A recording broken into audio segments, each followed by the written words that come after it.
दुनिया में 7 प्राचीन अजूबे हुआ करते थे, मगर टाइम के साथ साथ वो सभी कहीं न कहीं खंडहर में तब्दील हो गए। मगर एक अजूबा ऐसा भी है जो कई सदियों से हिला तक नहीं, जो गवाही देता है हमारी प्राचीन संस्कृतियों के अद्भुत आर्किटेक्चर के। आप सोच रहे होंगे कि हम आखिर बात किसकी कर रहे हैं, तो हम आपको बता दें कि हम बात कर रहे हैं the great pyramid of Giza की, जो आज भी दुनिया के 7 अजूबों में शामिल मानव सभ्यता का एक अमेजिंग क्रिएशन है। हेलो एवरीवन, मैं आकृति अग्रवाल आज आपके सामने एक नया वीडियो लेकर बसी। तो अपने आज के वीडियो में हम जानेंगे कि आखिर क्यों the great pyramid of Giza को बनाया गया था, और साथ ही पिरामिड के अंदर जाने की इजाज़त क्यों नहीं दी जाती। तो चलिए बिना देर के वीडियो को शुरू करते हैं और जानते हैं इस बारे में डिटेल में।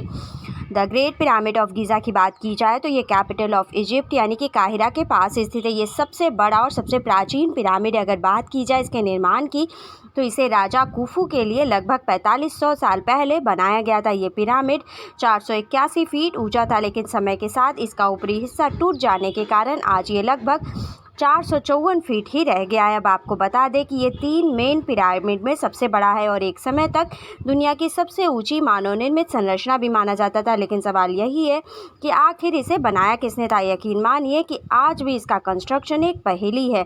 आपको बता दें कि इन पिरामिड्स को बनाने के लिए 20 साल का समय लगा था और लाखों पत्थरों का इस्तेमाल करके इन पिरामिड को बनाया गया था।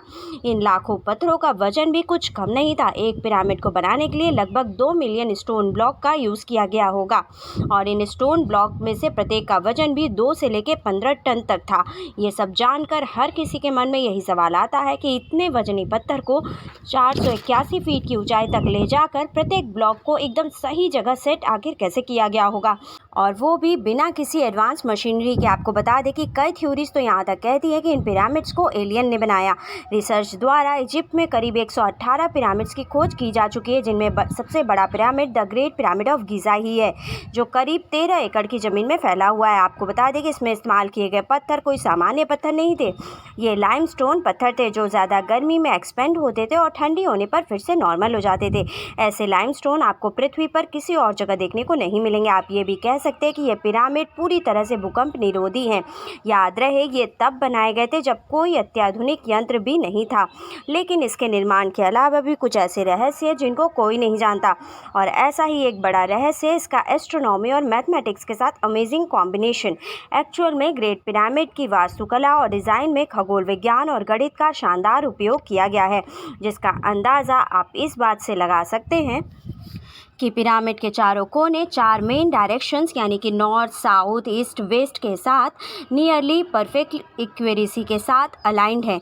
यही नहीं, इस पिरामिड के आधार की लंबाई इतनी एक्यूरेट है कि मॉडर्न मेजरिंग इंस्ट्रूमेंट से भी ऐसी पोजीशन को हासिल कर पाना मुश्किल है। अब अगर बात करें इस ग्रेट पिरामिड के अंदर मिस्ट्री की, तो एक्चुअल में वैसे तो ये पूरा का पूरा पिरामिड ही रहस्यों से भरा हुआ है, मगर इस पिरामिड के अंदर कई गुप्त कमरे और मार्ग हैं, इसे और भी ज़्यादा रहस्यमयी बनाते हैं। आप जानकर हैरान रह जाएंगे कि पिरामिड केवल इजिप्ट के राजा और रानियों का कब्रगाह ही नहीं है, बल्कि ग्रेट पिरामिड के अंदर कई रहस्यमय कमरे और रास्ते भी हैं। असल में इसके अंदर 3 मेन रूम हैं, जिनमें से पहला है राजा का कक्ष। ये पिरामिड के बीच में लोकेटेड है और पूरी तरह से ग्रेनाइट से बना हुआ है।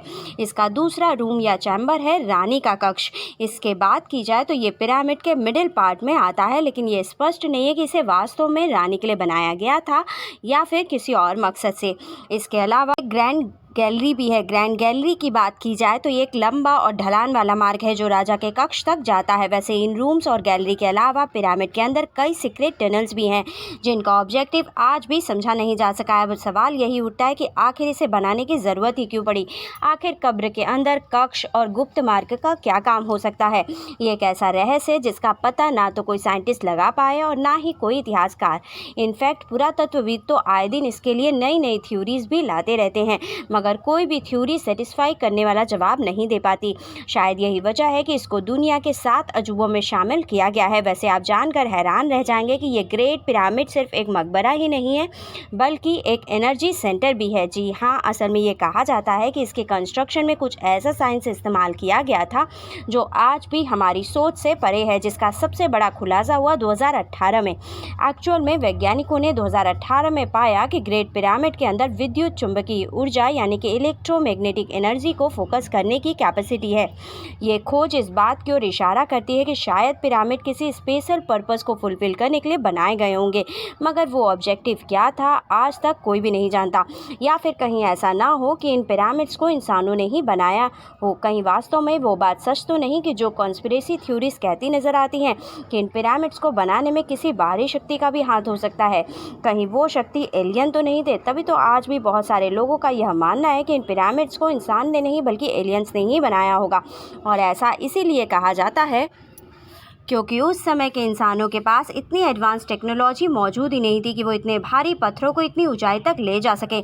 लेकिन एक बात तो है कि इसे एलियंस ने बनाया हो या फिर किसी अलौकिक शक्ति के सपोर्ट से इजिप्ट के लोगों ने इसकी संरचना की हो, मगर ग्रेट पिरामिड मिस्र के कल्चर और रिलीजन का प्रतीक है। और ये बताता है कि मिस्रवासी मानते थे कि डेथ के बाद भी जीवन होता है। तभी तो राजा खुफू के लिए बनाए गए इस पिरामिड में उनकी आत्मा के लिए कई फूड आइटम भी रखे गए थे, ताकि राजा को दूसरी दुनिया में किसी भी चीज़ की कमी ना हो। और अब जाते जाते ये भी जान लेते हैं कि आखिर क्यों सरकार टूरिस्ट को गीज़ा के पिरामिड के अंदर जाकर देखने की इजाज़त नहीं देती, और क्यों हम चाह कर भी गीज़ा के पिरामिड को पूरी तरह से एक्सप्लोर नहीं कर सकते। इसका कई कारण बताया जाता है। पिरामिड के इतिहास को सुरक्षित रखने के लिए भी ऐसा हो सकता है। समय समय पर पिरामिड में कई चोरियाँ भी हुई हैं। एक समय था जब पिरामिड को सभी लोगों के लिए खुला रखा जाता था और लोग पिरामिड के अंदर आसानी से जाया करते थे। पुराने समय की बात है, उस दौरान पिरामिड में बेशकीमती चीज़ों की चोरी भी हुई, जिससे पिरामिड के इतिहास को काफ़ी नुकसान पहुंचा। यही कारण है कि अब सरकार नहीं चाहती कि पिरामिड से जुड़े इतिहास की किसी भी चीज़ की चोरी हो या फिर किसी तरीके से पिरामिड को नुकसान पहुंचाया जाए, और इसीलिए पिरामिड के अंदर जाने की इजाज़त नहीं दी जाती। पिरामिड को किसी भी तरीके से डैमेज से बचाने के लिए भी ऐसा किया जा सकता है। गीज़ा का पिरामिड 4000 साल पुराना है। इसे बाहर से देखने से तो ये काफ़ी ज़्यादा मजबूत दिखता है, पर अंदर से इसमें कई वीक पॉइंट भी हैं, जिसके कारण पूरे पिरामिड को नुकसान पहुंचाया जा सकता है। और इसीलिए इजिप्ट की सरकार लोगों को पिरामिड के अंदर जाने की इजाज़त नहीं देती। इसके अलावा कुछ समय पहले वैज्ञानिकों ने जब इस पर रिसर्च की थी तो गीज़ा के पिरामिड के अंदर कई छोटे कमरे और जगहों की जांच की गई थी। इसलिए वैज्ञानिकों का मानना है कि वहाँ उन छोटी छोटी जगहों पर कुछ भी हो सकता है जो आम लोगों के लिए खतरनाक भी हो सकता है, और इसीलिए इजिप्ट की सरकार पिरामिड्स के अंदर से एक्सप्लोर करने की इजाज़त नहीं देती।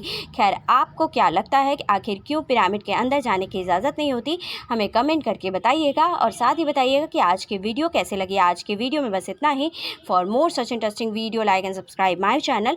Thank you.